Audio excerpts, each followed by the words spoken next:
Buenas noches amigos y bienvenidos a una nueva edición de Business Night Talks. Hoy nos acompaña Alfredo Lira, fundador y director ejecutivo de Agroleal, una consultora especializada en agricultura, en agroindustria. Alfredo antes fue por 11 años gerente general de Agrícola Cerro Prieto, una de las más importantes empresas agroexportadoras de este país. Alfredo, bienvenido al set y muchas gracias por tu tiempo. Muchas gracias, buenas noches con todos. Aquí encantado de estar contigo, Jorge. Gracias, Alfredo. Bueno, como es costumbre, cuéntanos qué te llevó a estudiar lo que estudiaste. Sé que eres de La Molina y has venido creando una trayectoria impresionante en el agro, ¿no? Gracias. Bueno, yo no me salvaba de ser agrónomo, mi padre es agrónomo. Los tres mayores hermanos somos agrónomos, somos 5. Los 3 mayores estamos metidos en agricultura.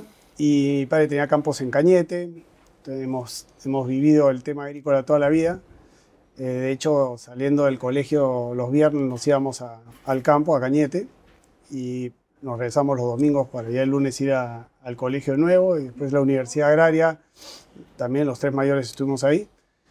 Y para nosotros, por lo menos para mí, era un refugio dentro de Lima, ¿no? En la Universidad Agraria tiene casi 100 hectáreas en La Molina, y yo entraba muy temprano a la universidad, 6:30, 7 y salía a la tarde, ¿no? Y era como estar en el campo. Y los fines de semana también otra vez al campo de mi papá. Así que tenemos esto como una pasión, la llevamos muy pegado y bueno, qué mejor que hacerlo, ¿no? Que hacerlo cuando te apasiona. Claro, nada mejor que hacer lo que te apasiona, ¿no? Oye, y una pregunta, ¿vivieron algún problema con la reforma agraria? Mi padre compró durante la reforma agraria. Ya. Cuando pusieron los límites de la tierra, él tuvo oportunidad de comprar a gente que quería deshacerse un poco de la tierra que le iban a ser afectada, se llamaba en ese momento, ¿no? Entonces sí, él compró, el medio se benefició del tema, pero que fue algo duro para la industria. Y lo otro duro fue el terrorismo, que esa sí la pasamos todos juntos, ¿no? De hecho, yo terminé la universidad en el año 89, gracias al presidente Fujimori, que era el rector. Estuve entre el 85 y el 89 estudiando, o sea, los 5 años sin perder ningún ciclo. En una universidad estatal eso es importante, digamos, y en pleno terrorismo. Pero cuando salimos la cosa se puso más complicada, por lo menos yo salí en el 89, mi hermano José en el 90, y en el 91 nos fuimos a Chile a hacer un poscurso, yo de administración agrícola y mi hermano de poscosecha. Y ya él regresa en el final del 91, yo regresé a finales del 92, ¿no? ¿Y cómo era hacer agricultura en esa época? Terrible.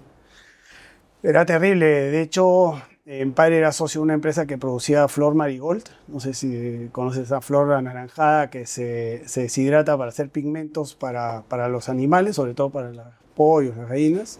Da color y da algunos otros beneficios, y lo sembramos en una Unaguaná y hemos visto pasar columnas terroristas por el cerro cuando íbamos a los campos allá. Estamos a 140 kilómetros de Lima, ¿no? Entonces el tema del terrorismo fue muy fuerte, sobre todo para los que estuvimos en agricultura. Padres de 2 amigos míos de la universidad, uno en Huacho y otro en Pisco, fueron asesinados por los terroristas. Ahí es cuando mi madre nos dice, bueno, se acabó, se van de acá.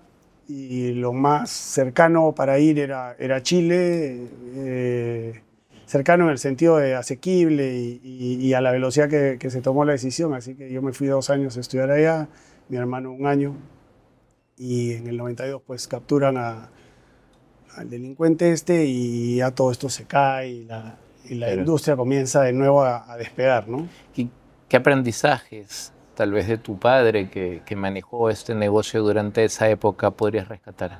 En un escenario muy complicado. Sí. De hecho, muchos, como mi padre, llegaron, no sé si te acuerdas tú de la empresa agroindustria, una industrial española que se llamaba Yan Perú, Industrias Alimentarias de Navarra. Claro, y vinieron a sembrar espárrago blanco a Perú, ¿no? Y ellos alquilaron los campos o parte de los campos que tenían, digamos, todos los agricultores en esa época, sobre todo en las costas central, Cañete, Chincha, Pisco e Ica. Y eso ayudó un poco a pasar el momento duro. Pero luego del 93 las cosas comenzaron a fluir mucho más rápido, se pacificó gran parte del país. Después con Fujimori vinieron los grandes proyectos de irrigación y eso relanzó la agricultura, ¿no? Cuando regresas de Chile, ¿regresas a trabajar con tu papá? No, hice una travesura. Me gustaron las finanzas en ese momento, allá y me vine a trabajar en una empresa de productos para la casa, ceras y ese tipo de cosas, por 3 meses. Me duró la gracia. La empresa no tenía ni jardines, así que regresé rápidamente a la agricultura, a trabajar en Chincha, de la mano con Jan Perú, justamente. Constituimos una empresa que lo que hacía era copiar el espárrago de los diferentes productores de Jan Perú, y nosotros filtrábamos, digamos, todos los requerimientos de los agricultores que habían en la zona, y lo transportábamos el producto a los centros de proceso de pelado del espárrago blanco. Tú sabes que se pela el espárrago blanco para enlatarlo, y nosotros filtrábamos un poco la relación entre Industrias Alimentarias de Navarra y el agricultor. Estamos en el medio, ¿no? Hacíamos algo de asesoría técnica, transporte, y lidiábamos con los adelantos que se les daban a los agricultores y tal, ¿no? ¿Y en esa época qué edad tenías? 23 años. Estabas chico. Sí, salí de la universidad a los 22, perdóname, y fui 2 años, a los 24 años, 25 años, sí. ¿Ya? Ahí comenzamos en la realidad. ¿Cuál era tu principal desafío en aquella época?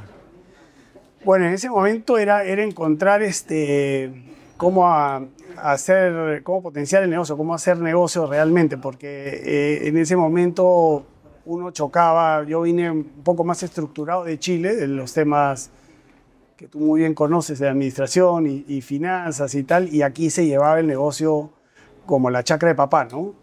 Y lidiar con mi padre fue muy duro porque no había un sueldo, no había una estructura, no había flujos de caja, no había presupuestos, no había nada, ¿no? Era a la que venía. Acuérdate que antes de Fujimori, que liberalizara la economía, existían precios de refugio, la compra de la papa, el algodón, la otra, era como un mercado mentiroso. Entonces, cuando Fujimori liberaliza esto, no había capacidad de reacción para las personas que no estaban ordenadas, ¿no? Entonces yo llegué y yo estaba más estructurado y tuve que lidiar con mi papá hasta que ya no pude lidiar con él. Y ya yo me fui a trabajar a Chincha, él se quedó con el campo en Cañete. Bueno, y al final lo perdió, ¿no? Porque justamente los bancos te acompañan hasta cuando generas, y cuando ya no generas no ayudan mucho, y al final fue vendiendo parte de la propiedad y al final se desarmó el negocio, ¿no? Hoy día en Cañete, pues cuánto cuesta 1 hectárea, ¿no? Y en ese momento lo poco que quedó fue rematado por muy poco también, no por el valor. ¿Qué pasó después de IAN, de Industrias Alimentarias? Compramos un campo con un socio en Villacurí, instalamos unas primeras 50 hectáreas de espárrago, luego compramos 100 más, y luego compramos 150 más, y llegamos a tener 300 hectáreas de espárrago.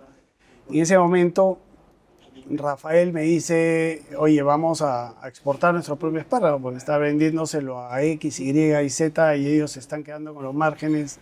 Busquemos exportar. Se cruzó en el camino un norteamericano que tenía, en realidad un noruego que vivía en Florida, que importaba a Estados Unidos espárrago, piña, mango y por ahí otro producto más que me he olvidado, y nos dice: vamos a hacer un packing, ¿no? Y en ese momento estaban vendiendo a Agroindustrias Bacus. Yo le dije a Rafael: bueno, vamos a comprarnos a Agroindustrias Bacus, pues si al final están deshaciéndose del core del negocio. Me dijo: oye, esto nos queda un poco grande, ¿no?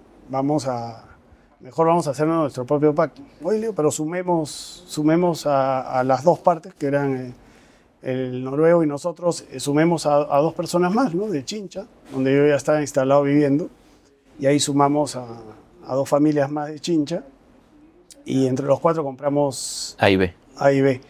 Y A y B tiene su anécdota, ¿no? A y B es Agroindustrias Bacus. Entonces Bacus nos había dado 6 meses para cambiar el nombre, y no se nos ocurría ningún nombre, entonces le pusimos Agroindustrias AIB nomás, y así quedó.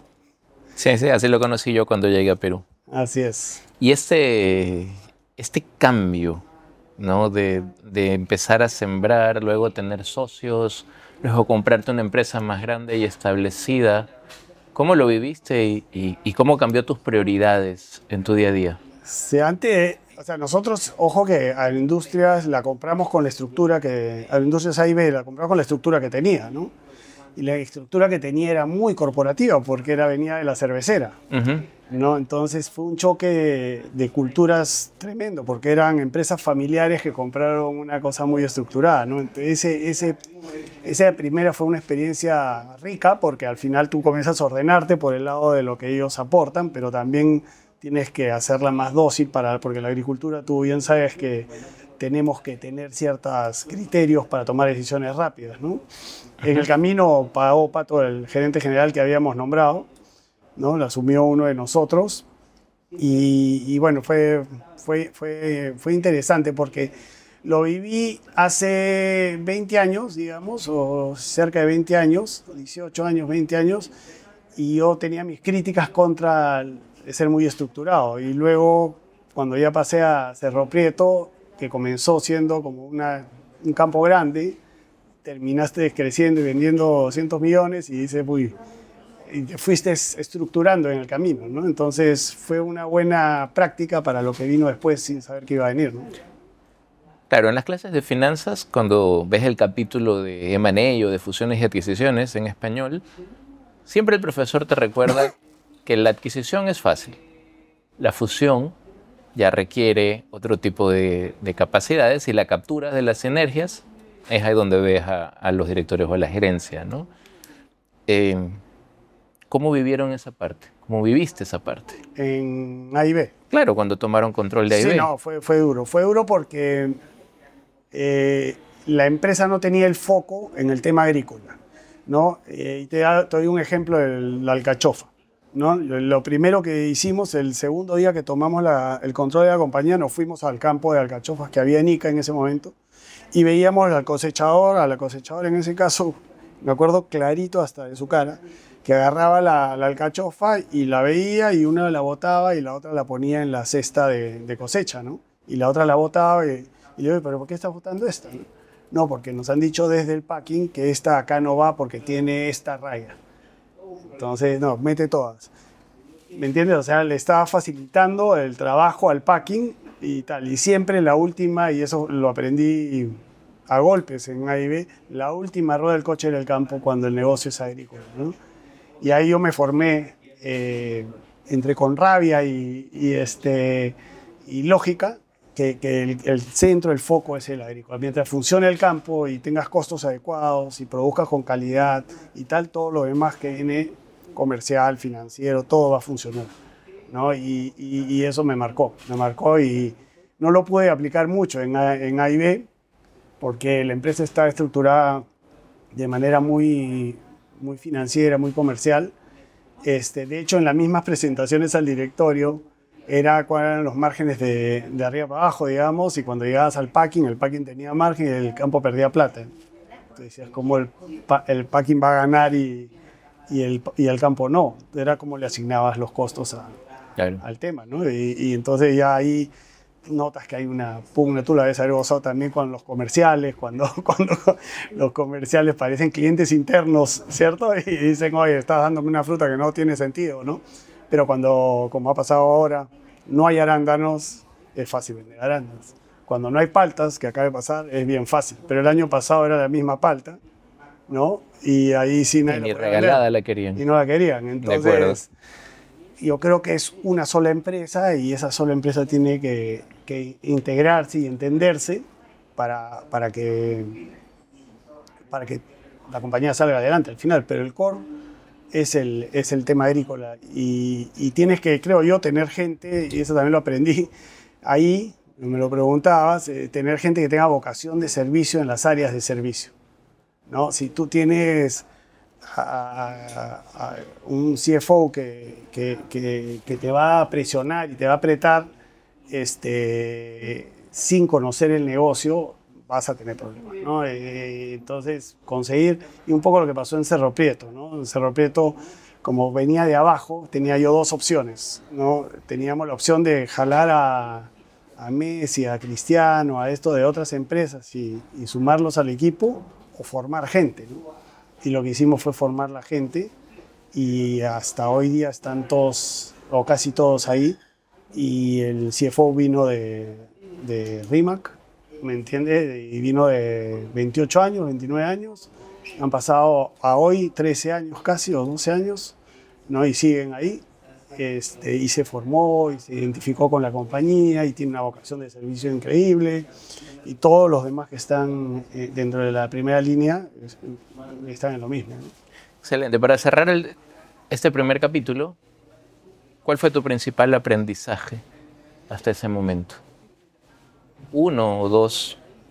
Uno es el foco del negocio agrícola, que yo sigo considerando que es aplicando los procesos y los métodos para una empresa más grande, una empresa que vende de 150, 200 millones, 250, tiene que ser una empresa ordenada y estructurada y tal, pero tiene que seguir siendo el foco el tema agrícola, ¿no? Me parece que el tema agrícola es básico. Y a partir de eso hay cosas que hay que innovar porque no es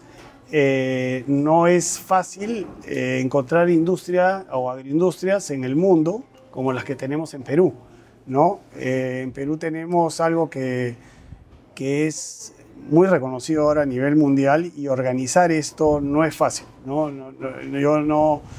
Yo calculo que en Brasil pues hay empresas de caña de azúcar, mucho más industriales, de naranja, jugo de naranja, más commodities, pero no sé, pues Camposol, 2.700 hectáreas de arándano casi en un solo lugar, por lo menos en una misma valle, y meter 20.000 personas a cosechar, yo no creo que lo haya visto nadie en ninguna parte del mundo, ¿no? Entonces, lo que pasa en el Perú es algo fuera de serie y lo que yo creo es que no lo hemos sabido vender, ¿no? Nuestros gremios, nosotros mismos, que somos los que se supone lideramos los gremios, o lideramos, porque yo no estoy ahorita ya en la parte operativa, pero trato de aportar, no hemos sabido vender lo que es la agroindustria en el Perú y nos están ganando cosas increíbles como lo que tú sabes de no consumir palta porque consume agua o porque no sé, porque maltrata el suelo o porque explotas a la gente y eso no es verdad.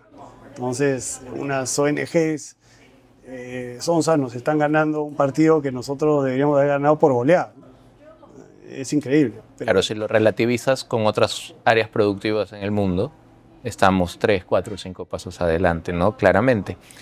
¿Qué te lleva a Cerro Prieto? ¿En qué momento decides cambiar? Me lleva que,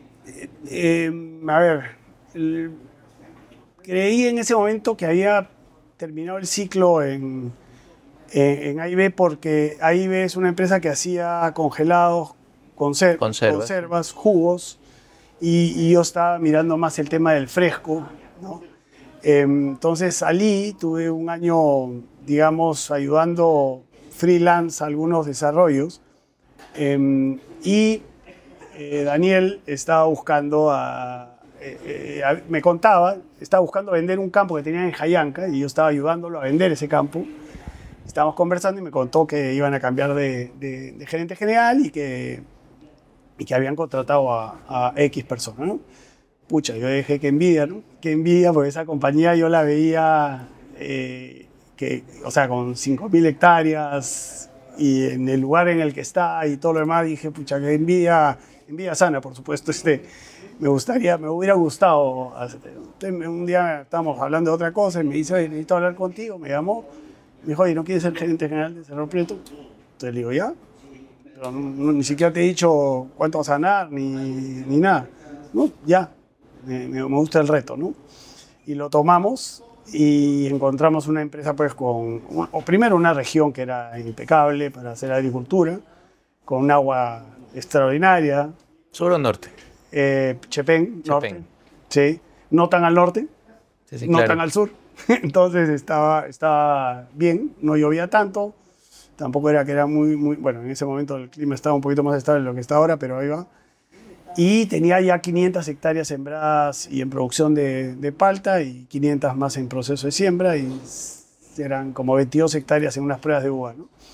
Entonces entramos, enfocamos en el campo, redujimos un poquito lo que había en cuanto a cantidad de personas y estructura, camionetas y cosas. Nos pusimos foco en las 500 de palta primeras y de ahí comenzó a rodar y tenían unas siembras de algodón mecanizado y bueno, nos mandamos a hacer hasta 1.200 hectáreas de algodón con todo. Tuvimos 3 años de precios históricos de fibra de algodón, cercano a los $200 de fibra extra larga, y eso también nos permitió salir. Se vendió parte de la operación también, parte de las hectáreas para poder bajar un poco la deuda y todo lo demás ya lo conoces. ¿Qué año era este? Yo entré en junio del 2012. 2012. Sí. 500 hectáreas de palta. 500 de palta. Un poco de uva. 22. 10 años después, ¿cuánto tenías? Hoy día tienen 1.800 hectáreas de palta en Perú, 1.000 hectáreas en Colombia, 400 sembradas, 1.500 hectáreas de arándano y 500 hectáreas de espárrago. La uva sí la tuvimos que sacrificar, no fuimos buenos en el cultivo, pero hoy día Cerro Prieto tiene creo, de todos los cultivos, 2 muy buenos cultivos. El espárrago ha renacido, yo creo que va a ser una alternativa para Chavi 3 como nuevo desarrollo, nueva irrigación, y creo que le va a ir bien al espárrago, pero bueno, es una buena empresa. ¿Qué tienes que hacer dentro de una organización desde el punto de vista de procesos, de equipos, de sistemas, para pasar de 500 hectáreas a 3.000 aquí, 1.500 afuera, y pasar de vender, no sé cuánto vendías en el 2012, a vender más de $200 millones? O sea, es un crecimiento exponencial en 10 años, ¿no? Vendíamos 12. ¿Qué tienes que hacer? Bueno, sin contar la suerte, que en algo juega, es tener un business plan, ¿no? Un business plan que lo hacíamos a 5 años y que cada 6 meses lo revisábamos y de hecho lo cambiábamos, ¿no? El business plan original era tener 1.000 hectáreas de palta, ¿no? Eran 1.000 hectáreas de uva y tener 1.500 creo hectáreas de espárragos. No existía el arándano en ese momento. Y te estoy hablando del 2013, 2014. ¿No? Ese business plan que se hizo en el 13, que terminó en el 18, terminó siendo completamente otra cosa, ¿no? En ese momento 1.500 de palta, apareció el arándano, iban a ser 400, la uva se redujo a 500, 400 y el espárrago seguía con 800 o 1.000 o algo así. Y terminó lo que te acabo de decir, ¿no? Nada que ver. Claro. Saliendo de Perú y de hecho todos los arándanos no están en Chepén, sino hay 150 hectáreas en la irrigación Santa Rosa. En maceta, fuimos los primeros en sembrar en maceta áreas grandes, 40 hectáreas las primeras. Hoy día de las 1.500 deben haber 900 en macetas. Sí, debe ser la operación más grande en macetas que hay en el mundo, ¿no? Y con variedades, digamos, patentadas, con variedades especiales, no hay nadie que te gane con las productividades que hay, ¿no? Productividades de 35 toneladas por hectárea, lo que sea. Claro. Bueno, yo recuerdo en la época que éramos colegas, Ahora no somos colegas. Ahora estamos sirviendo la misma industria en la que por muchos años trabajamos. Sí, tienes razón. Así es. Pero bueno, recuerdo con envidia sana leer los récords de productividad que siempre tenía Agrícola Cerro Prieto, ¿no? Entonces, no solo bajo tu liderazgo y bueno, con directores y accionistas alineados, creaste una empresa muy productiva, sino que un equipo que logró crecer con la empresa en el tiempo y que se mantiene hasta el día de hoy, pese a que tú ya tienes casi un año fuera. ¿Qué capacidades, qué liderazgo, qué ¿Qué entorno tienes que crear para que todo este tipo de cosas pasen? Sí, es una buena pregunta. Primero, la identificación con la compañía y con lo que se tiene que hacer en la compañía, ¿no? Lo de los business plan ayudan, lo que tú acabas de decir de los señores directores, que también han sido muy estables en el tiempo, también es muy importante, ¿no? Cuando están alineados con los planes y entienden el concepto agrícola y los problemas que pueden haber en la agricultura. Pero como yo siempre dije, el gerente general, el CEO de la compañía, lo que tiene que hacer es darle las herramientas a esta primera línea de gerentes para que ellos puedan hacer la chamba, ¿no? De hecho, anecdóticamente te cuento que nosotros teníamos unas cosas que tienen todavía, entiendo, una cosa que se llama los liderazgos de campaña, ¿no? En los líderes de campaña, por ejemplo, era la campaña de palta, terminaba una temporada en julio y en agosto se nombraba a un líder de campaña. Este líder de campaña no podía ser un gerente. De hecho, en los comités de liderazgo de campaña no participaba ni un gerente, sino eran de las jefaturas hacia abajo y nombrabas, por ejemplo, al jefe de finanzas del líder de campaña de la palta, ¿no? ¿Qué sucedió? Que las jefaturas eran los que al final realizan el trabajo, los que al final hacen las cosas, ¿no? Y ellos se reunían una vez a la semana, le ponían un nombre simbólico a la campaña, y tal, y el líder de campaña en los comités de gerencia nos informaba de cómo iban avanzando las cosas, y ellos se encargaban de sacarse los ojos y tal, con un coach al medio. Al principio era duro, porque cada uno jalaba para su lado, pero después ellos se fueron acostumbrando y iban rotando los líderes de campaña, y el coach era el mismo, lo tuvimos 6 años ahí metido en la compañía, y nos ayudó muchísimo a generar una cultura, a generar un foco en los resultados, un tema de que el comercial, por ejemplo, entendiera el esfuerzo que se hacía en campo para sacar los productos, que si venía un niño, como lo vino en el 17, había que vender lo que salía y no lo que uno quería vender, porque es lo que hay, ¿no? Y es gran discusiones de todos los días. Fue un proceso muy, muy interesante, y al final, Jorge, estos son personas, ¿no? Al final lo que nosotros lideramos cuando hemos estado en las empresas que hemos estado son personas. Y lo que hay que tratar es sacar lo mejor de las personas en favor de ellos mismos al principio y en favor de la misma compañía, ¿no? ¿Y en tu caso cómo lo hacías? ¿Cómo hacías para que den lo mejor de ellos mismos para la compañía? Primero es el ejemplo, ¿no? Entonces, yo llegaba a la oficina a las 6 de la mañana y me iba a las 7 de la noche todos los días. Los pocos días que estaba en Lima, en el campo, caminábamos horas de horas con ellos en el campo. Para mí no se me hacía difícil, porque a mí me encanta el campo, ¿no? Entonces me jalaba más la parte de operaciones, ¿no? Campo, packing.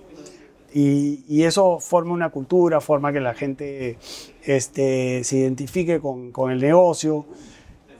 Cuando iniciamos las campañas de cosecha, toda la gente en la oficina se iba a cosechar y se pasaban, por ejemplo, en espárrago cosechando un día entero. No es que iban un rato y los bajaban y le das una Coca-Cola. No, tiras el día completo, agachado, cosechando espárrago. Entonces comenzar a entender el esfuerzo que había atrás de todo este proceso, ¿no? Y en verano con la arena caliente a 40 grados, doblado en la espalda. Sí, claro. Hasta ahora lo sufro. Tienes que hacerlo para entenderlo, para ¿no? entenderlo. Entonces cuando el comercial se iba está en Holanda con Nature ofreciéndole el espárrago, él sabía lo que había ahí atrás. Entonces tenías que pelear por lo que estabas sacando, ¿no? Entonces eso fue muy, muy valioso. El equipo fue joven, se formó pues con todos juntos, y eso ayudó muchísimo, ¿no? Y estar ahí al lado de ellos, estar donde hay los problemas, por supuesto, ¿no? Porque estar donde las cosas están bien no tiene mucho sentido, pero siempre hay problemas desde el niño, desde temas de falta de gente para las cosechas y ese tipo de cosas. Pues hay que estar ahí al pie del cañón. Bueno, a nosotros nos tocó vivir casi que en simultáneo un ciclo muy lindo de la agroexportación peruana, sí, ¿no? De un crecimiento exponencial, donde la principal preocupación que teníamos era, bueno, consigue los recursos para crecer y crecer y crecer y ampliar, ¿no? Un nuevo cultivo, más áreas, llenábamos ventanas, se nos abrían los diferentes mercados, ¿no? Sin embargo, todos sabíamos que tarde o temprano esos ciclos se acababan y llegas a un nivel de estabilización y un nivel un poquito de declive, ¿no? Que ya lo hemos visto sobre todo en el tema de precios.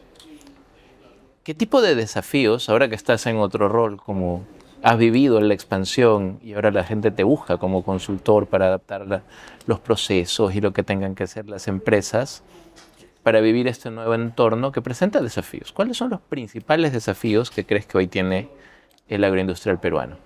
Sí, voy a comenzar diciendo que nos estamos olvidando de la pandemia, ¿no? La pandemia fue un reto, mira cómo uno olvida las cosas que para nosotros fue un reto porque no paramos, ¿no? Entonces había que estar en el campo, ir manejando, pidiendo los permisos que había que pedir y ir hasta allá, 800 kilómetros al norte y pasar la semana encerrado, no poder compartir con la gente, fue terrible.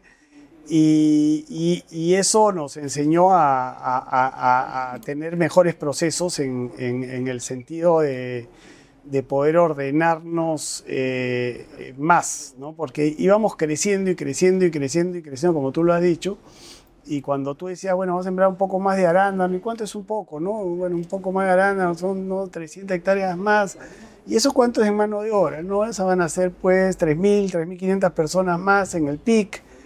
¿Y por cuánto tiempo? Pues no, 4 o 5 semanas y después ya no. Y todos, acuérdate, cosechamos agosto, diciembre, agosto, enero, y nadie se le había ocurrido meterse en la ventana de Chile, que es la del verano del hemisferio sur. ¿Por qué? Porque los precios de nuestros eran tan altos que los de Chile eran tan bajos que decía, pues, ¿para qué vamos a perder plata? Hoy ya estamos todos metidos todo el año, Camposol todo el año. Y otras empresas, para ya no mencionar nombres, se van pues desde junio a abril, y el próximo año y el que sí van a estar todo el año también, porque además hemos puesto una misma calidad en el mercado, cosa que nuestros amigos del sur no lo pueden hacer porque tienen variedades antiguas. Entonces, todo esto es tan dinámico y tan rápido que lo que tienen que tener hoy día las agroindustrias es esa reacción muy, pero muy rápido, conocimiento. Lo que estoy encontrando es que empresas que han crecido muy rápido, en lo poco que podemos ayudar es trasladarle digamos, la experiencia de haberlo vivido, y de qué tan importantes son los equipos, ¿no? Las personas que... A mí yo tuve la suerte y la facilidad de poder formar al equipo. Como tú dijiste, ¿no? Nos tocó agarrar esa ola justo en el inicio y uno pudo ir preparándose con los errores que siempre se cometen, pero fuimos preparando.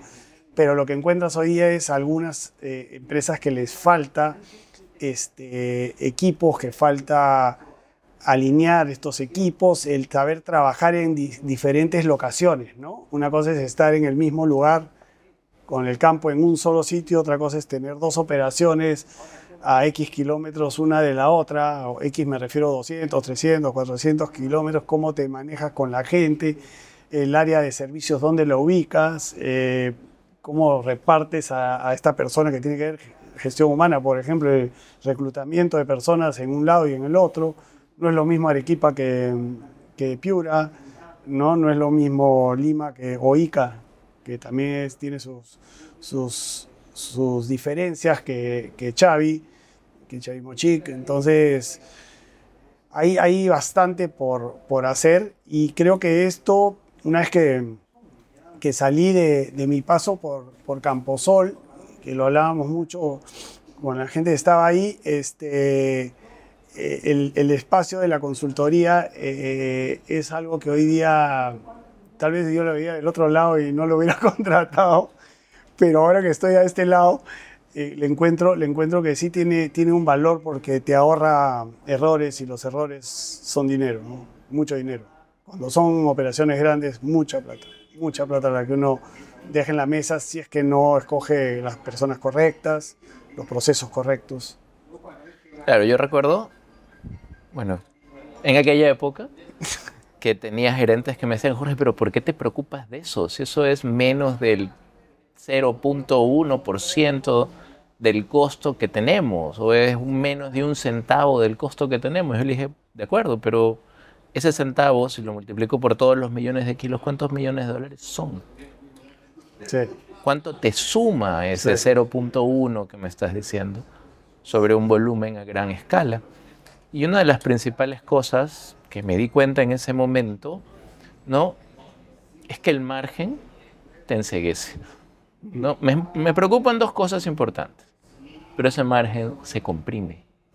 En el tiempo se comprime, eso lo sabíamos. Y son otro tipo de capacidades las que necesitas para administrar eso. ¿No? Tú hablabas de 300 hectáreas de arándano, 4.000 personas. Ok, 4.000 personas, ¿cuántos buses son? 80. ¿Cuántos paraderos? ¿Qué nivel de capacidad? ¿Cuántas jabas? ¿Dónde mueves las jabas? ¿Dónde ubicas las jabas? ¿Cuánto tiempo te tardas en llevar la fruta al packing? ¿Cuántos camioncitos necesitas? Y te das cuenta que en ese punto específico tienes un centro de costo logístico que es así. Sí. ¿Y se lo das a trabajar a quién? A alguien que creció en el campo contigo, que manejaba la cosecha, que manejaba la finca, que sabe de logística, que sabe de tiempos y movimientos. Si no lo preparas, nada. ¿Quién sabe, por mucha preparación, manejar gente, rutas, buses a esa escala? Sí. ¿No? Entonces había mucha resistencia a que venga alguien de afuera a decirte qué hacer. Y no te estaba diciendo qué hacer, en cuánto riegas, cuánto fertilizas o qué fertilizante o qué agroinsumo le pones. Estás hablando de algo donde en otras industrias lo manejan al detalle, ¿no? En mi época, por lo menos, yo sentía que no había apertura para hacer eso. Nosotros en mi época metimos a un consultor que se quedó muchos más años y ha hecho cosas muy interesantes en esa empresa, pero siempre sentí un rechazo de la mayoría de las empresas a que alguien venga de otra industria, porque no entiendes el negocio. Cuando ya el desafío ya no es agrícola en muchos pasos de dicha cadena, ¿no? Es correcto. No sé cómo lo ves tú ahora que estás de consultor, ahora que tienes que mirar con ojos externos. Tienes que decirlo bonito además, no puedes decirle que es un error, es una oportunidad. Es ¿no? una oportunidad. Pero hay personas, como tú muy bien dices, que no ven el detalle. Solo para ahondar en lo que tú vas a decir, un detalle de las cajas, por ejemplo, de palta de 10 kilos, ¿no? Que nosotros tenemos que entregar 5%, 6% de sobrepeso por la deshidratación en el viaje. No determinamos que era 2.7, ¿no? Entonces alguien me dijo, pero ¿para qué estás fría con esto? No, es que hay que meterle $25.000 a un software del packing para que la última palta que suba a la caja de 10 kilos tenga el peso que te haga ese 2.7. Pero bueno, ¿cuál es eso? Entonces 1.500 contenedores, ¿no? Vamos a redondear, el 20% de los 1.500 contenedores son 30 y tantos contenedores. 30 contenedores. 30 contenedores. ¿No? Son $50.000 por contenedor, ¿no? $1.500.000 que estamos regalando por no pesar la última palta. Entonces, ahí es cuando empieza a entrar en lo que tú bien dices, en el último, en el tuning fino del tema. Porque cuando tú tienes, pues, no sé, pues 60 contenedores, no te duelen tanto cuando tienes 1.500 contenedores de algo, ¿no? Entonces la deshidratación la comienzas a mirar de otro, pues estás regalando 30 contenedores al final de la historia. Pero Todo eso pasa en toda la cadena, en toda la cadena logística. El tema de las abejas es otro temota, de que comienzas a contratar pues 5 banales de abeja por cada hectárea. Tienes 1.800 hectáreas, saca la cuenta nomás, y son 9.000 panales de abejas, y nos llevaban las abejas las cajas sin abejas, porque al final no había control. Te das cuenta cuando caminabas por el campo y tal. Entonces se vuelve todo tan grande que hay que usar tecnología, hay que usar otras cosas que no se usan cuando tienes pues 200 hectáreas, 250 hectáreas, que siguen siendo una empresa grande, pero cuando tienes después 5.000 hectáreas ya estás en otro nivel, y no hay experiencias en el mundo, no las hay. O sea, las pueden haber en jugo de naranja, en caña de azúcar. O en escala pequeña. Pero no hay. En Perú está haciendo, y entiéndalo, está haciendo algo que no se hace en el mundo.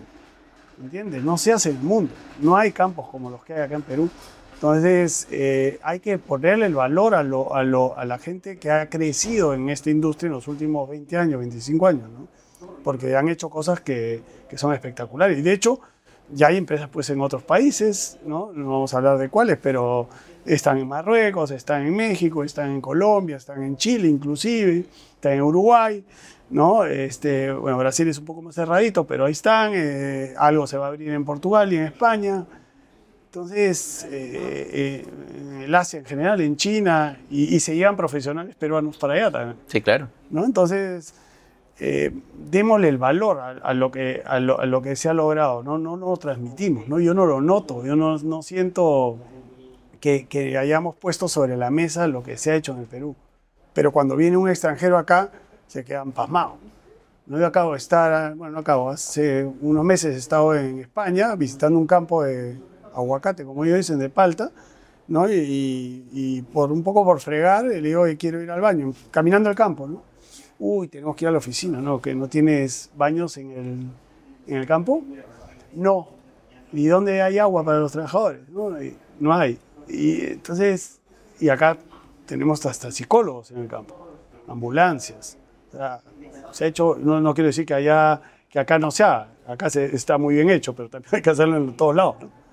Y hay ahí algo que el suelo no está parejo, digamos. Sí, claro, y tú le pides al que puede dártelo y que te lo va a dar, y lo usas para mejorar tu oferta cuando estás del otro lado, de los recibidores, y al otro mezclas la fruta con la que cumple con todo, ¿no? Que vendría a ser lo peruano. Pero 2 veces has mencionado de que no comunicamos bien al mundo lo que hacemos. ¿Qué tenemos que hacer para comunicarlo bien? ¿Qué resaltarías tú de la agroindustria peruana al mundo? Si tuvieras que dar 3 mensajes o 2 mensajes clave para que te recuerden. Yo creo, Jorge, que en el mundo nos conocen bastante bien. Yo el primer mensaje lo haría adentro, ¿no? Acá adentro, o sea, ¿por qué no poder poner en la tele o en donde sea todo lo que es una agroindustria como las top 50 que hay en el Perú, la cantidad de trabajo que generan, las obras por impuestos que hemos hecho, colegios, postas médicas y todas esas cosas, no las comunicamos, no saben de tal. Nuestra propia gente que trabaja en nuestros campos nos defiende. Tú has tenido seguro muchas reuniones, ustedes tenían, o ellos tienen sindicato, yo en Cerro Preto no lo hay, pero conversaba todos los meses. Yo tenía una reunión con los trabajadores, con 35 trabajadores que son diferentes todas las veces, y comenzamos pues con algunos pedidos, ¿no? El tema del agua, los paraderos, el tema de la comida, los comedores, los baños. Después de un año, esto comenzó en la pandemia justamente, ¿no? En plena pandemia, pero después de un año o un año y medio ya la cosa comenzó a ser de agradecimiento hacia la empresa por haber corregido los errores que pueden haber tenido y por todo lo que les daba, ¿no? Trabajo y tal. La misma gente lo reconoce. Entonces, bueno, o sea, primero empecemos con los gremios pasándolo acá adentro, ¿no? ¿Por qué no podemos gastar un poco de dinero en mostrar, en tener conversaciones con los trabajadores que tienen algunas discrepancias probablemente, pero que también tienen 1001 agradecimientos, sobre todo las mujeres, ¿no? Que trabajan en el campo y que son muy sacrificadas con lo que la industria les está dando, ¿no? Entonces, afuera, yo creo que, yo no he ido a la feria, tú tampoco creo a la última, pero más que reconocidos en los mercados, pero cada vez nos piden más también, ¿no? Cosa que no hacen como acabo de dar algunos ejemplos, o acá en Norteamérica, no tan norte, que también pues el ESG y todo eso funciona para un lado y no para todos. Entonces, de acuerdo. A mí eso sí fastidia. Por supuesto. Mira, para mí, que también, aunque la entrevistada eres tú, pero que también he estado muchos años involucrado, ¿sí? En esto, creo que el beneficio social más grande que dimos fue el habernos convertido como grupo de productores en el proveedor más grande o en el generador más grande de trabajo formal en zonas rurales. La gente que trabaja en el campo es una gente muy sacrificada, es un trabajo duro, muy duro. Y si tú haces una encuesta que nosotros le hicimos en su momento y le preguntas a ellos por qué trabajan en el agro, te dicen para que mi hijo no trabaje acá. Y esa vaina a mí me dolía en el alma, ¿no? porque no estábamos dando un ejemplo a pesar de que un cosechador de arándano, un empacador de espárragos puede ganar $1.500 al mes, tranquilo, hoy día lo hacen, ¿no? Y prefieren ir a trabajar a un supermercado por $700 al mes, que son $200. Entonces uno no entiende muy bien qué estamos haciendo mal en el campo para no saber transmitir que hoy día los métodos de cosecha, los métodos laborales, hay que facilitarlos y se facilitan, de hecho, para que no sea un trabajo tan duro. Lo es. El espárrago es uno de los más duros, ¿no? El tema de estar agachado. Pero también un cosechador de espárrago puede estar ganando $1.500, $1.300 al mes, más almuerzos y todo lo demás. Pero tienes que tener una habilidad física para poder hacerlo, no cualquiera lo hace. Entonces, todo eso ahí lo estamos contando ahora. Espero que nos vea un montón de gente y curiosee después en las redes. Pero por otro lado lo podemos poner nosotros en la mesa como agroindustria, como gremios, y poner, mira lo que hacemos, mira lo que gana el señor, mira cómo comenzó su casa y cómo terminó ahora, mira dónde estudiaron los hijos. En el caso de Sarmiento me tengo grabado una señora que tiene 3 hijos universitarios que los ha sacado a puro esfuerzo y porque tenía que ganar lo que ganó. Y te hablo de universidades privadas eventualmente, claro, en Chiclayo o por ahí, pero privadas, ¿no? Entonces, sí generamos riqueza. No hay explotación. Hay empresas malas y siempre. En todos lados y en todos los países. Hay empresas malas. Así es. O sea, que no hacen las cosas, sí las hay. Y para eso para eso pagamos nuestros impuestos, para que las controlen, ¿no? Y pagamos un montón de impuestos, dicho sea de paso. Pero no, a mí sí me gusta decir las cosas y si nadie lo está tomando en serio, pues dense una vueltita para que vean, ahora que está en cosecha de arándano y que además arrancó porque cambió un poquito el clima de la semana pasada, están nadando en arándano, la cantidad de gente que está trabajando ahí y en las condiciones que trabajan para que vean si está bien o si está mal. Yo les garantizo que van a ver algo que los va a sorprender favorablemente, ¿no? Sí, definitivamente, ¿no? Y si lo comparas con otras industrias, con otras empresas, muy seguramente el benchmark que tienen las principales agroindustriales está por encima. Por donde lo veas. O sea, lo que yo conozco, por lo menos lo que tú conoces, por supuesto, lo que conocemos, o sea, yo no sé si alguna empresa grande acá tiene ambulancias en su fábrica, ¿no? O tiene psicólogos, o psiquiatras, o psicólogas para que las mujeres que puedan haber sido maltratadas en su casa tengan un espacio para conversar, o guaguaguasis para cuidar a los chicos mientras trabajan las mamás. O sea, a ver, hay empresas, de hecho, industriales y las mineras también, pero ¿por qué no hablan de las agroindustriales que también lo tienen? ¿No? Es el tema del cuidado del agua, ¿no? El cuidado del medio ambiente. O sea, todo ese tipo de cosas deberíamos ponerlas más públicamente, digamos, ¿no? Deberían ser más conocidas, para que el peruano sienta orgullo de lo que se hace acá. Definitivamente, ¿no? ¿No? O sea, ahí es donde yo creo que nos hemos quedado. Y es culpa nuestra, ¿no? Porque somos nosotros los que tenemos que transmitir eso. Nuestros gremios y las personas que nos acompañan. No puede ser que un par de ONGs Sonsa nos ganen un partido sin ningún argumento, ¿no? De locos. El argumento lo ganamos en los hechos, pero lo perdemos en la mente de las personas por, obviamente, esto que dices, es una falta de comunicación. Falta de comunicación, ¿no? Definitivamente. Oye, y Alfredo, ahora estás en una etapa de consultor, de empresario. ¿Qué oportunidades ves hacia adelante? Bueno, primero es duro, ¿no? Lanzarte a esto a la primera. Felizmente hemos tenido muy buena acogida, ¿no? Estamos ayudando en diferentes cosas a diferentes agroindustrias amigas, grandes y medianas, y no tan grandes también, y medianas y pequeñas. Y sí encuentro que es un rubro, como te decía hace un rato, que tal vez no estaba muy definido para que sea utilizado por las empresas, ¿no? El tema de la asesoría, no sé, siempre ha habido como una yo creo que lo podemos solucionar nosotros y tal. Y el espacio para servicios en el tema industrial yo creo que lo estamos encontrando y espero que podamos ayudar a la industria a seguir creciendo, ¿no? Ya no va a ser tan fácil como nos ha tocado, fácil entre comillas, ha sido duro, pero no va a ser tan del mercado que nos llama, sino va a ser más de nosotros pues, saber posicionarnos, tener mejores costos. Como tú dijiste hace un rato, nos nubló un poquito los márgenes en algún momento y esto hoy día ya no existe, hoy ya estamos bien apretados, o sea, está mucho más apretado y tienes que ser muy eficiente en todos los procesos para poder crecer y sobrevivir, ¿no? ¿Y tú crees que esos casi 2 años en que nos cayeron las 7 plagas hayan sensibilizado a las empresas a abrirse y a reconocer que necesitan ayuda? Yo creo que en parte sí.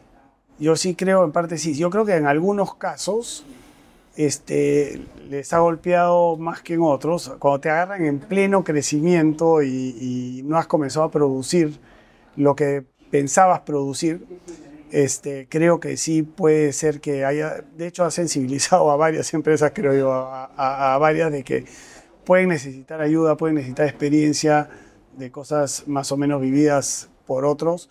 Y ahora están entrando también nuevas inversiones, ¿no? El arándano se ha vuelto a repotenciar porque hay 2 arándanos, ¿no? El arándano sembrado en el suelo, de variedades convencionales, y ahora está el arándano sembrado en envases, en macetas o bolsas, con sustrato y variedades más top o más grandes, más productivas.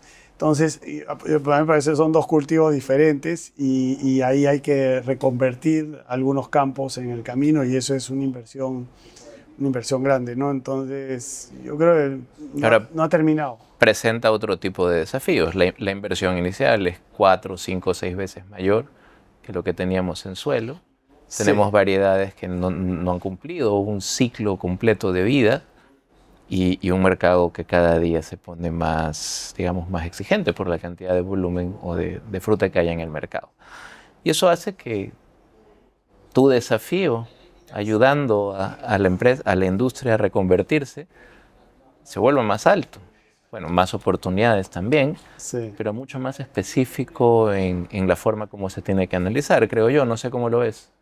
Sí, lo que pasa es que hay algunas cosas, la uva y las variedades patentadas, los que producen variedades patentadas no dejan de producirla. Entonces, tú lo acabas de decir, el ciclo de las variedades va a ser más corto, de 12 años, 13, 14, nosotros pensamos que podía durar.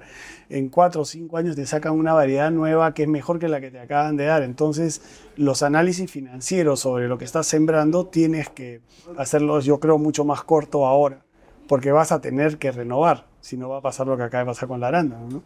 El arándano hace 5 o 6 años, como estaba, los que comenzaron en el suelo, con Biloxis, Venturas y variedades, digamos, convencionales, estaba bien, ¿no? Hoy día, como yo digo, Diosito es agroindustrial y peruano, ¿no? Porque el año pasado hubo calor en el invierno y cayeron las productividades y los márgenes subieron y el EBITDA del cultivo fue mucho mejor. Este año nos las ha repetido, pero al revés, ha habido frío y otra vez bajo volúmenes al principio. Yo he dado señales al mercado de que no hay fruta y eso ha hecho que los precios comiencen altos. Entonces, eso ayuda a mejorar los EBITDAs de la compañía, pero eso no va a ser para siempre, ¿no? Entonces, tenemos que hacer análisis diferentes y ahí es donde uno puede ayudar. Se hace un proyecto para volver a instalar un campo nuevo de arándanos en maceta, por dar un ejemplo. Yo correría flujos a 5 o 7 años, no los correría más allá, y con una renovación, ¿no? Una renovación de las plantas, porque probablemente eso suceda. En Chile, para llegar a plena producción de uva, demoras 4 años, ¿no? En Perú, al segundo año ya estás produciendo lo que tiene que producir. Entonces, te permite tener estas reacciones rápidas, ¿no? En arándano es igual, en espárrago es igual, ¿no? Tal vez en mandarina, en palta demora un poquito más, pero igual, demora mucho menos de lo que otro país te puede dar. Entonces hay que cambiar algunas cosas, sí. Y en esta nueva etapa de tu vida, Alfredo, ¿cuál es tu propósito? ¿Cuál es el propósito de tu consultora? era viajar menos, pero la agricultura no se hace en Lima, así que estoy en las mismas de los viajes. El propósito es apoyar a la industria en el Perú y en general, en realidad lo queremos hacer en Latinoamérica. Tenemos algunos aliados en Colombia, tenemos aliados en República Dominicana, en Brasil, que estamos ayudando en Portugal y en España, que ayudamos no intensamente, pero sí con algunas visitas en este corto tiempo que tenemos la consultora, que está desde abril. Y la idea es tratar de ayudar a que esto salga y específicamente en Latinoamérica y Sudamérica yo creo que es la despensa del mundo, ¿no? Y que, como le decía la vez pasada a Gabriel Amaro, deberíamos de hacer un gremio de gremios en lo que es, digamos, Colombia, Ecuador, Perú, Chile, eventualmente Argentina, que ya cambió de modelo, Uruguay, que necesita tanto sumarse a algo más grande para que tenga más logística para poder sacar sus productos, y eventualmente Brasil, que es muy cerrado, pero que entonces hacer un gremio de nosotros, que somos el huerto del mundo, tiene mucho sentido ahora, sobre todo cuando estás viendo que los fondos están viniendo desde el Asia, están viniendo desde el lejano oriente a comprar operaciones en Perú, en Colombia, en Chile, ¿no? Y yo creo que vale la pena que estemos unidos para organizarnos mejor, ¿no? El mercado va a seguir creciendo. Estamos yendo por buen camino. Con el puerto ahora de Chancay también vamos a poder llegar con mejores tiempos al Asia, inclusive a la India, y podemos abrir nuevos mercados. Nuevos mercados de miles de millones de personas. Bueno, crece la población mundial, crece la necesidad por la comida y aquí están las tierras, ¿verdad? Así es. Cuando en tu rol, Las tierras y el agua. Las tierras y el agua, excelente, buen punto. Y el clima además. Además. Cuando hablabas de los factores de éxito que habías tenido en tus roles anteriores, por aquí anoté el foco en el campo con innovación, liderar con el ejemplo y el desarrollo de la gente, ¿no? Hablabas de darles la confianza y las herramientas para cumplir sus objetivos. Ahora que estás en la consultora, ¿cuáles de estos conceptos se aplican en tu empresa? Bueno, en empresa somos dos, pero lo que Pero indirectamente también trae gente, supongo, que te complemente. Lo que nosotros tenemos en la consultora son aliados que hacen. O sea, si por ejemplo tú me dirías mañana, oye, tengo un problema con mis paltas en el norte, hay una persona que hemos aliado a la consultora que conoce del cultivo y que maneja cultivos en el norte. Lo mismo hacia el sur del Perú, paltas, cítricos o cualquiera, ¿no? Entonces, cuando tenemos una consultoría de ese tipo, que tiene que ver con el cultivo como tal, nosotros trasladamos a esta persona al lugar del campo y trabajamos con ellos la consultoría, el diagnóstico y los procesos que pudieran mejorar si es que hubiera, ¿no? Generalmente esto acá nos enriquece muchísimo porque al final aprendemos, está en tantos lugares, aprendes mucho de cosas buenas de los campos que visitamos y también aprendemos cosas que no se deben hacer, ¿no? Entonces las podemos trasladar una a otra. Entonces yo creo que agrega mucho valor a la industria, a las empresas que quieren contar con servicios como los nuestros. Hay otras también que lo hacen también muy bien, ¿no? Excelente. Alfredo, hoy día la gente que lee de la agroindustria, lee noticias como que somos el mayor exportador de arándanos o el mayor exportador de uva o segundos en el mundo en todos estos cultivos, pero creo que muy pocos saben que en algún momento nos dijeron locos, no se puede hacer palta en el desierto en esta latitud, arándanos no crecen en esta zona, uva, que vas a hacer uva, Chile hace uva, Italia hace uva, tú no puedes hacer uva. Y así, etcétera, etcétera, etcétera. Entonces nos hemos tenido que abrir, esta industria se abrió paso en zonas donde nadie creía, ¿verdad? Y aquí con nosotros, en la audiencia que nos sigue, hay mucho empresario que está también abriéndose paso en cosas que no se han hecho antes, en productos o servicios que no existían, ¿verdad? ¿Qué mensaje le podrías dar, tú que has vivido esto de que también te dijeron loco en algún momento, ¿verdad? Y ahora estamos en otro sitio. ¿Qué de tu historia se aplica a los que están abriendo ese camino de esa manera? Sí, mira, a ver, han habido locuras, como tú muy bien lo dices, acá muy grandes, ¿no? El tema de vamos a probar 100 hectáreas es una locura y felizmente a la mayoría le ha ido bien, pero hay algunos otros que no han ido bien, ¿no? Algunos cultivos que no son... La granada, por ejemplo, es un cultivo que tiene un mercado nicho y los que lo hacen bien se quedaron. La misma uva Red Glove, que todos fueron por Red Glove y luego retrocedieron a las patentadas, pero los que se quedaron con la Red Glove lo hacen muy bien ahora también y ganan dinero. Entonces, lo que hay que hacer es hacerlo bien, ¿no? Hay que hacerlo bien, hay que hacerlo con mucho foco, muy técnicamente, tener gente enfocada en el cultivo. Ahora, si me hablas de cualquier otro negocio, lo tienes que hacer con pasión, ¿no? O sea, a mí la palabra pasión me marcó mucho porque fue algo que lo sacamos de un focus en una de las compañías que he trabajado y si no lo haces con pasión, si no lo haces con ganas, si no lo haces soñando, durmiendo y respirando el tema, no te va a ir, normalmente no te va a ir bien, ¿no? Yo creo que las cosas salen porque se hacen bien, porque se hacen con pasión, se hacen con ganas, con el corazón, 24/7, ¿no? Si crees que todo esto cayó del cielo, vamos fritos. Y a los chicos, pues nosotros también participamos y ayudamos a la Universidad Nacional Agraria, estamos también con un curso en la Universidad del Pacífico con temas de posgrado. Cuando estamos con ellos, pues les transmitimos eso, ¿no? Que uno cuando se mete en esto o en lo que te metas, tienes que hacerlo con mucha pasión, con muchas ganas, o sea, tienes que respirar el negocio, ¿no? Sin abandonar a la familia, por supuesto, pero hay que hacerlo con muchas ganas. Claro. Pasión, ejemplo y desarrollando gente, para citar básico, lo que dijiste antes. Básico el desarrollar gente, sí. El tema de la gente a mí me aloca porque cuando uno va, me ha pasado cosas que me dicen, oye, este chico no va a poder, ¿no? No va a poder y tal. Entonces yo me lo llevo a conversar conmigo a solas y digo, bueno, ¿puedes o no puedes? Me dijo, sí puedo. Sí va a poder, sí va a poder. Y ahí lo comprometes y comienzas a tener una relación 1 a 1 con él, que ya no te puede mirar a los ojos y fallar. Entonces lo va a hacer, ¿no? Ahora, también hay que saber hasta dónde los llevas, ¿no? De acuerdo. Porque si lo llevas más de la raya, lo vas a frustrar y ahí la cosa va a ser peor. Pero ahí está la habilidad de los que hemos tenido la suerte de dirigir empresas, ¿no? Saber hasta dónde llevar a las personas y también decirles hasta dónde van a llegar.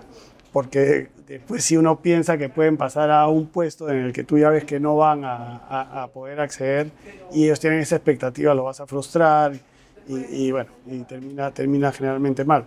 No me ha pasado alguna vez, pero lo bueno es tenerlos muy cerca y hablar con ellos con la verdad, con la sinceridad, con lo que esperas de ellos, ¿no? De acuerdo. Bueno, Alfredo, la verdad que en estas conversaciones amenas el tiempo siempre nos termina ganando. Te agradezco un montón por habernos acompañado, por todos los conocimientos y anécdotas que transmites con el público y por favor, tú haz la despedida, dale algún mensaje final. No, te agradezco muchísimo, Jorge, por el espacio. Son espacios terapéuticos para uno acordarse de todo lo que hemos pasado en todos estos años que han pasado muy rápido y que la verdad es que nos llenan de orgullo en general, ¿no? O sea, yo soy feliz de que a la agroindustria le haya ido como le ha ido, la industria peruana, que reconozcan, yo no me hablo de mí, sino de toda la industria, de cuando vas afuera y te reconocen.